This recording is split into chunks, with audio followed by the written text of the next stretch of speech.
Wala nang intro-intro. Ilang oras na ang lumipas, ganun pa rin yung sitwasyon ni Uklang. Natatakot na sila sa pwedeng mangyari dito. Nang biglang tumigil ito sa paghinga, na parang wala na siyang buhay.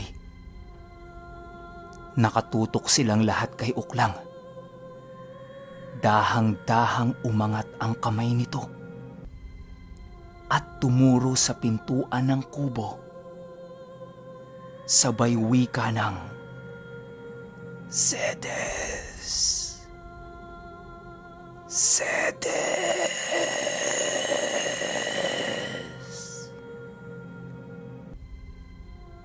Paglingon nilang lahat sa pintuan, nakatayo na doon si Mamang. Gulat na gulat silang lahat kasi papaanong nakapunta ka agad doon si Mamang? Tapos mag-isa lang siya. Wala si Nining at wala yung nanay ng lola ko. Ngingiti-ngiti lang si Tatay Dadoy habang nakatitig kay Mamang. Nang bigla na lang, sumigaw itong si Mamang ng, "Tabi! Tabi! Mamamatay na si Uklang!" Nataranta silang lahat dahil sa sinabi ni Mamang. Hinawi sila nito at nagmamadali itong tumakbo kay Uklang. Ayon sa lola ko, nung madampian niya yung balat ni Mamang, merong kakaibang lamig ang bumabalot dito. Tinititigan niya yung matanda. Nagbabaka sakali siyang may makikita siyang kasama nitong dumating. Habang hinihimas-himas ni Mamang yung ulo ni Uklang, unti-unti nang nakikita ng lola ko yung nakapulupot sa buong braso nito na parang baging pero green na green yung kulay. Akala ng lola ko ugat lang yun ng kung anong puno. Pero nung tinitigan niya ito hanggang sa balikat ni Mamang, nakita niya na meron itong ulo at nakatabi yun sa ulo ni Mamang. Nung napansin itong nakikita siya ng lola ko, nagtatago-tago ito tapos sinisipat-sipat siya. Tulala lang yung lola ko. Hindi siya makapaniwala sa nakikita niya kasi yung nilalang na yun, parang nakadikit sa buong katawan ni Mamang. Sa tinagal-tagal niyang nakakakita ng mga kaibigan ni Mamang, ni minsan hindi niya nakita yun. Patuloy pa rin sa paghilot si Mamang sa ulo ni Uklang. Pero itong si Uklang, nakanganga na lang habang nakatitig siya sa ginagawa ni Mamang. Nawala lang yung nakikita ng lola ko nung itigil ni Mamang yung paghilot niya kay Uklang. Huminga ng malalim si Mamang at sinabi niya na muntik na si Uklang. Kung hindi niya naagapan yon, malamang bumalik yon sa dati. Pero hindi pa tapos yung ginawa niya. Marami pang kulang. Inutusan ni Mamang si Tatay Dadoy na maglagay ng isang basong tubig sa bubong ng kubo nila. Gawin na niya kaagad yun bago sumikat ang araw. Kailangang saktong 6:00 ng umaga, nandoon yung baso na yon sa bubong. At dapat nasa pinakasentro yon ng kubo. Ginawa kaagad ni Tatay Dadoy yung utos ni Mamang. Matapos yan, lumabas si Mamang ng kubo at sinabi nitong tingnan-tingnan nila si Uklang. Tinanong ni Tatay Dadoy kung saan siya pupunta. Ang sagot ni Mamang sa kanya, may bibisitahin lang siyang kaibigan. Kailangan niya ng tulong nun. Babalik din siya kaagad. Mga ilang minuto lang ang lumipas bumalik kaagad si Mamang. Ang sabi niya kay Tatay Dadoy, kunin yung baso sa bubong. Ingatan niya. Dapat walang matatapon doon. Lahat sila nakaabang sa pagbalik ni Tatay Dadoy kasi nahihiwagahan sila doon sa baso. Pagbalik ni Tatay Dadoy, nasa pintuan pa lang siya ng kubo. Bigla na lang nangisay ng matindi si Uklang. Habang nangingisay pa ito, panay ang banggit niya ng iba't ibang pangalan. Lahat sila natatakot na para kay Uklang. Pero si Mamang, nanatiling kalmado at nakatitig lang dito. Malumanay na nagsalita si Mamang ng, "Doy, akin na yung baso." Pag-abot ni Tatay Dadoy ng baso kay Mamang, nilubog nito ang dalawang daliri niya. Hinalo-halo yung tubig na nasa baso at ininom niya ito. Tama kayo ng narinig. Ininom ni Mamang yung tubig sa baso. Lahat sila nagulat sa ginawa ni Mamang kasi ang buong akala nila ipapahid yun ni Mamang kay Uklang o hindi naman kaya ipapainom niya kay Uklang. Pumikit si Mamang at meron itong mga inuusal-usal habang nakatayo siya sa uluhan ni Uklang. Nang biglang, inihip-ihipan ni Mamang yung baso. Nilapag niya yung baso sa gilid ng muka ni Uklang. Hinawak-hawakan ng pisngi nito at inihip-ihipan ni Mamang yung noo. Pero si Uklang, nagdidiliryo pa rin at sigaw pa rin ito ng sigaw. Bumaba na si Mamang sa bandang tiyan ni Uklang at dito na niya hinilot ito. Yung baso, nilapit na din niya sa tiyan ni Uklang. Gadahilot ni Mamang, para siyang nagsasalok ng tubig sa tiyan ni Uklang. Tapos isinasali niya yon sa basong ininuman niya. Paulit-ulit ginagawa ni Mamang yan. Hindi naman nila nakikita kung ano yung sinasalok niya.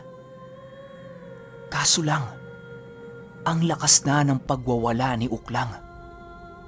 Tutulong na sana si Tatay Dadoy nang biglang sumigaw si Mamang ng, "Wag! Wag kang lalapit! Baka may tamaan ka!" Napaatras si Tatay Dadoy. Gawa ng seryosong-seryoso talaga si Mamang. Lahat sila walang nakikita, di ba? Pero itong lola ko, halos manlambot siya sa nasasaksihan niya. Parang ibang tao na si Mamang nun. Hindi na yung dating Mamang niya. Dahil ang nakikita ng lola ko, maliwanag na babae, payat at kulay kahoy ang balat. Bukod pa dyan, yung sinasalok-salok nun sa tiyan ni Uklang, parang basang-basang damo, tapos maraming putik. Pero ang pinaka nagpagimbal sa lola ko, yung mga kawayan sa likod ni Mamang na sabay-sabay gumagalaw. Lagpas-lagpas sa loob ng kubo ang laki nito. Tapos may bumabakat na muka sa pinakasentro ng mga kawayan. Hindi mawari ng lola ko kung mukha ba yun ng tao, aso, baboy, baka, pagong. Basta, kakaiba yung itsura. Nahihirapan siyang ipaliwanag sa akin. Bukod sa marami yon at magkakadikit, para silang sabay-sabay na kumakanta o may sinasabi kay Mamang, gawa ng pabuka-buka ang mga bibig nito. Pero wala siyang naririnig. Nakita lang yon ng lola ko ng 4 o 5 segundo. Pakiramdam niya, ilang oras niyang nakita yon. Tsaka, yung anyo ni Mamang na ganun, sandaling-sandali niya lang din nakita. Kaso lang, nagrehistro yon sa utak niya. Kasi nga, nakakapanindig balahibo talaga yung mga itsura. Hindi niya alam kung kakampi ba yon o kalaban.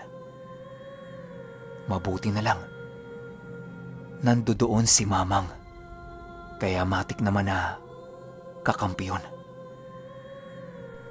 Matapos gawin ni Mamang yon sa tiyan ni Uklang, kumalma na ito at tuluyang nakatulog.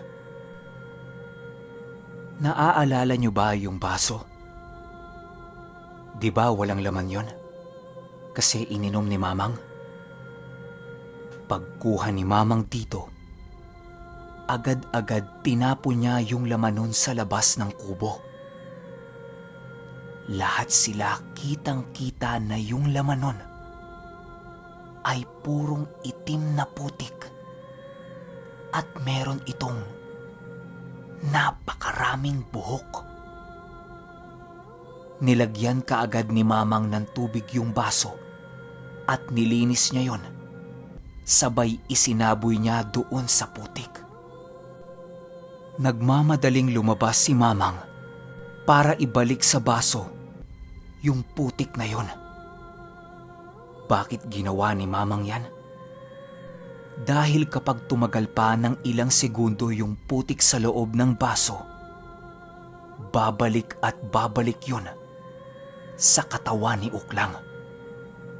Kaya dapat mahanginan yun, tumama sa lupa at masabuyan ng bagong salok na tubig para mamatay yung espiritong nagbabantay doon.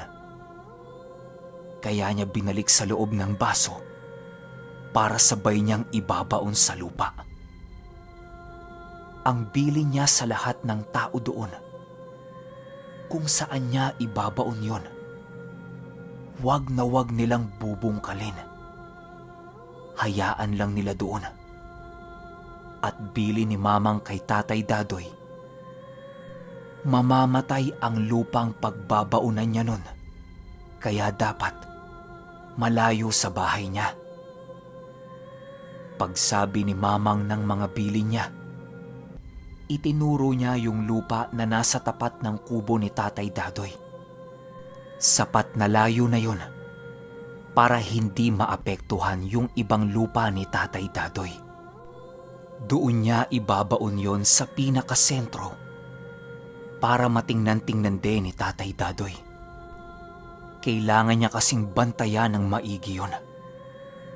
Mainam na lagyan ni Tatay Dadoy yon ng maliit na bakod para wala nang lumapit. Matapos niyang magbilin, naglakad siya papunta sa tinuro niya at ibinaon niya doon yung baso. Pagbalik ni Mamang sa loob ng kubo, tinanong agad ni Tatay Dadoy si Mamang kung yung proseso bang ginawa niya ay yung dating prosesong ginawa niya din nung meron siyang ginamot na dalaga na biktima din ng pamilya ng mga aswang. Dahan-dahang humarap si Mamang kay Tatay Dadoy at tumangu-tango ito. Napaupo si Tatay Dadoy nun. Tapos tulala siya.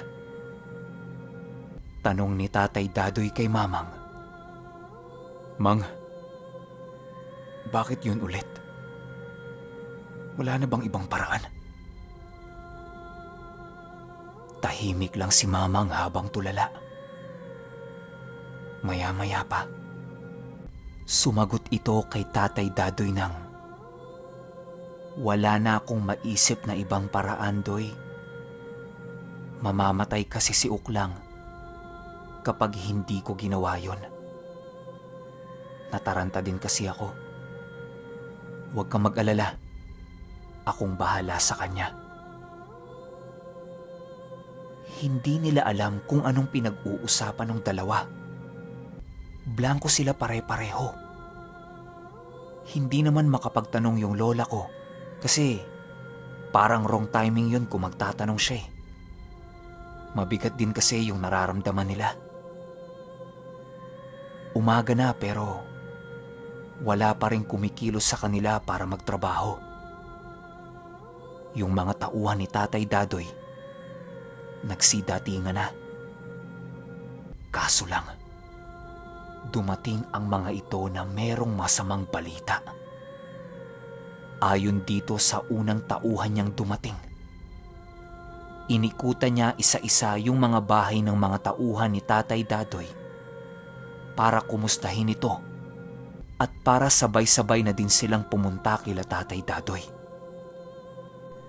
Pero yung pinakahuli niyang dinaanan, sarado lang ang bahay at walang sumasagot na tao sa loob.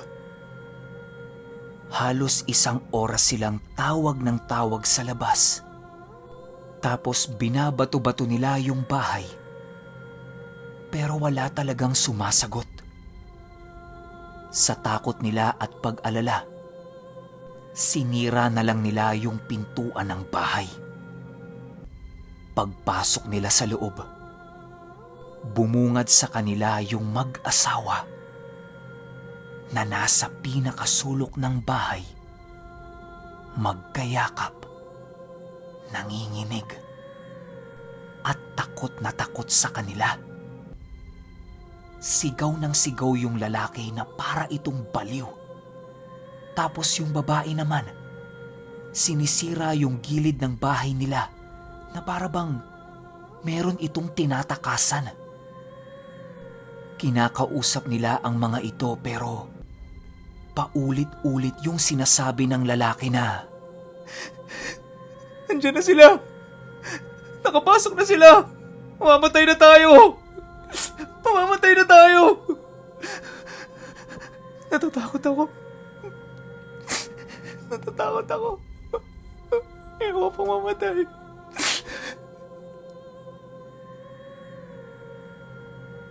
Pinipilit nila itong hilahin palabas, pero ayaw talaga. Takot na takot sila.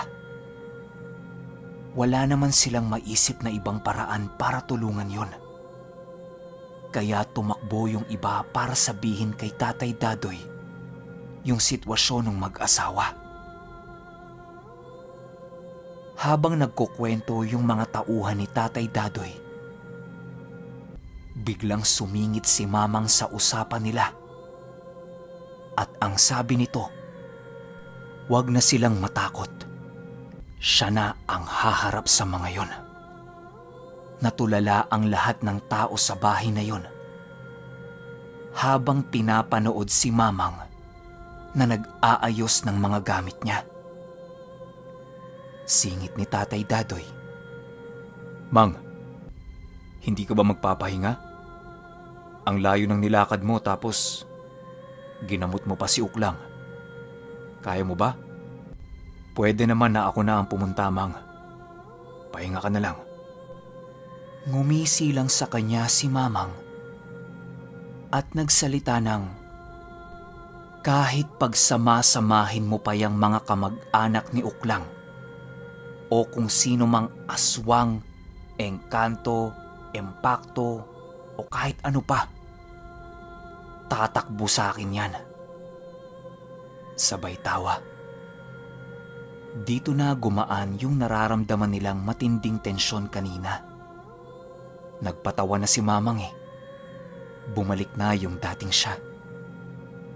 Niyakap ito ng lola ko. Tapos iyak na naman siya ng iyak. sa buong buhay ng lola ko.